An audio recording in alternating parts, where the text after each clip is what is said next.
Oppositional behavior is not a parent failure. It is an ADHD symptom that requires a very specific type of leadership. Noncompliance and even anger go hand in hand with ADHD, and yet parents feel hurt and embarrassed by their teen's oppositional defiance. In response to OD, parents usually isolate, and they often tell me that they feel like they're losing their child. In the face of disturbing behaviors, some parents typically yell back or punish their son or daughter. Sometimes they just take the abuse, only to find that the OD gets worse. Oppositional defiance isn't a bad word. It's just a really serious symptom of ADHD, and you're going to have to get really serious about parenting it correctly. And I'm going to show you how to do just that today. I'm Annie Adjen. I'm a certified ADHD coach. I work with parents and their kids to help them all deeply understand ADHD, learn how to manage it really well, and ultimately tap into its many gifts. The first protocol here is an easy-to-learn 3-step practice called Calm, Strong, Gone. These 3 steps are delivered in quick succession. Step 1 is to master the art of imperturbability. It's just my fancy word for stay calm. I prefer the word imperturbability because it's a hard word to say, and if you are human and if you're a parent, it's a hard thing to do with consistency. Being imperturbable means being unshaken, unflappable, not easily provoked. It does not mean being indifferent.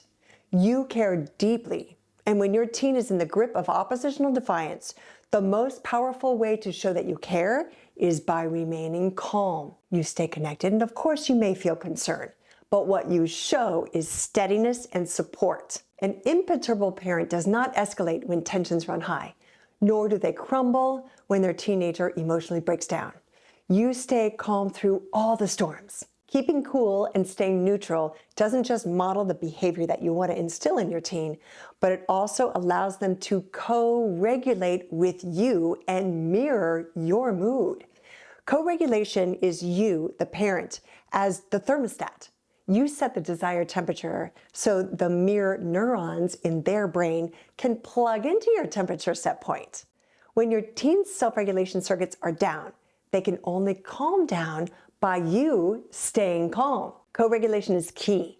It's the way to get them out of fight or flight. Listen, your teen has many skills that they need to improve, and so do you. If you lose your cool around your teen, then you are part of the problem, and you're definitely going to make their oppositional defiance worse. So practice and master being imperturbable. The next and second step is to shock their storm system with being and saying something really strong. In this tool called Calm, Strong, Gone, the strong means you've got to say something to change the script. Because if you let them carry on in their tumultuous, dysregulated state, the defiant response is going to become a learned and automatic response. This means the anger, yelling, sulking, cursing, cussing, debating, whatever their go-to maladaptive behavior of choice is, well, it's just gonna happen again and again until you stop that broken record. You can do that with the strong of Calm, Strong, Gone. You're going to do something or say something unexpected that will loosen their typical response neurons that have fired together and wired together so long in order to rewire their brain toward a better, healthier response. Here's what to do.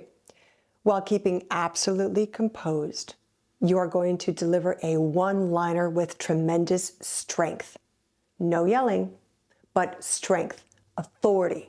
Like, I don't use that language with your mom, nor would I ever speak to you like that. Strength is not volume, it's not yelling.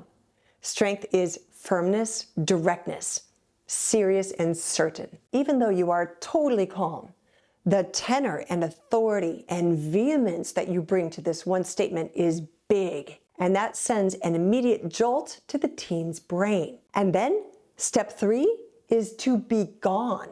Calm, strong, gone. So after delivering your strong statement, you quickly pivot and exit the conversation. This is where parents go wrong.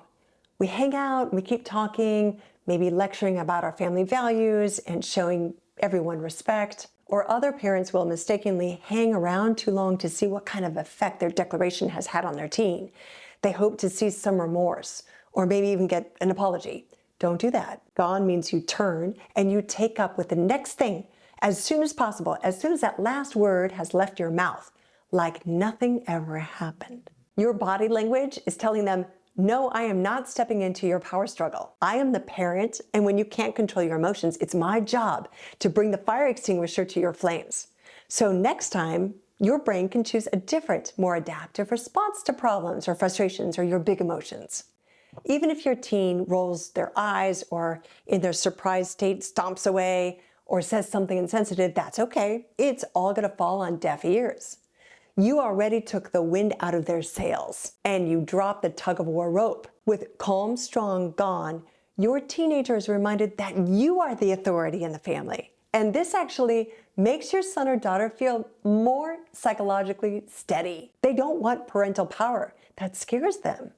And when the ADHD teen becomes really dysregulated, only you have the power to help them calm down and choose a more constructive response. Now, I will caution you, you'll want to use the calm, strong, gone strategy sparingly because it only really works when it's used occasionally. Think of it as a guardrail, not a daily tool. Calm, strong, gone is not about scaring kids or punishing them or asserting your parental power. It's more of a protective, last resort response, like stepping in to stop a toddler from running into the street. When your teen's actions are about to go off the rails, then calm, strong, gone really works, but less is more. The calm, strong, gone is a practice that I picked up years ago from Cindy Coldridge. And the next morsels of deep wisdom come from one of the most important doctors in this field, and that's Dr. Ross Greene. He and I are going to help you uncover the why behind your son or daughter's challenging behaviors. Why are they being so difficult? Why does he go 0 to 60 so fast? Why is she so angry, inflexible, insensitive, difficult, aggressive? Well, an abundance of science says that if your teen is making life unnecessarily difficult for themselves or anybody else, it's because there are missing skills or there are obstacles getting in the way of their success. It is not because they're trying to be difficult. It is not because of willful defiance, lazy, or because of adolescent apathy. What does explain the baffling and hard to handle behaviors? Only two things: missing skills or obstacles getting in the way. Can't start homework? Well, then she's missing the skill of task initiation. Maybe addicted to vaping? That's an obstacle getting in the way. A student is too embarrassed to admit that he's lost in biology? He could be missing the skill of self-advocacy. So when a teen is breathing fire and luring you into the fight, pick up your magnifying glass and start searching for the missing skills and shedding light on the obstacles that are getting in the way. That's where you need to parent.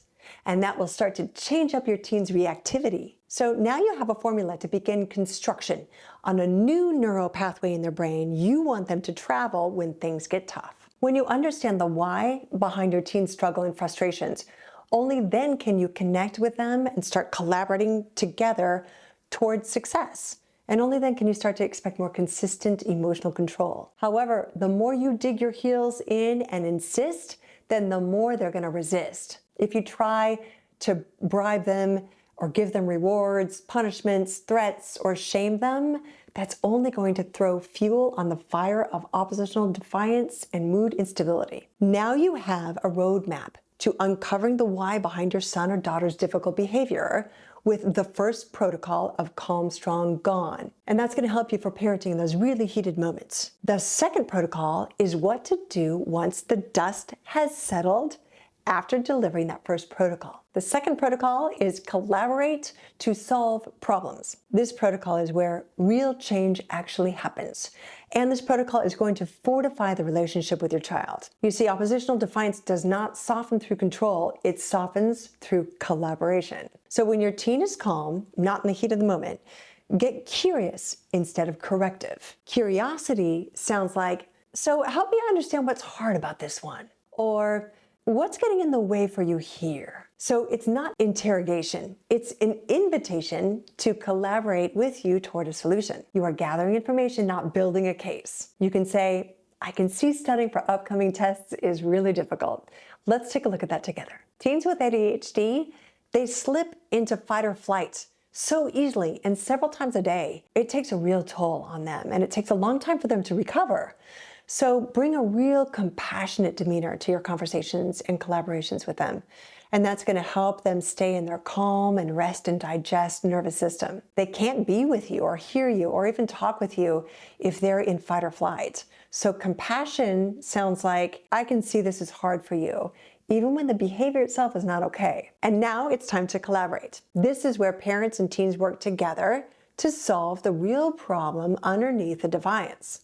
Not with rewards or punishments or threats or lectures or bribes, but with shared ownership and mutual respect. A collaborative conversation has 3 simple steps. First, you're going to listen to your teen's responses about the concern. Second, you calmly share your concern as a parent, whether that's safety, learning, respect, health, responsibility. And then third, you brainstorm solutions together that work for both of you. The solution does not need to be perfect. It just needs to be realistic and doable. And if it doesn't work, you come right back in 1 week and you just revise it.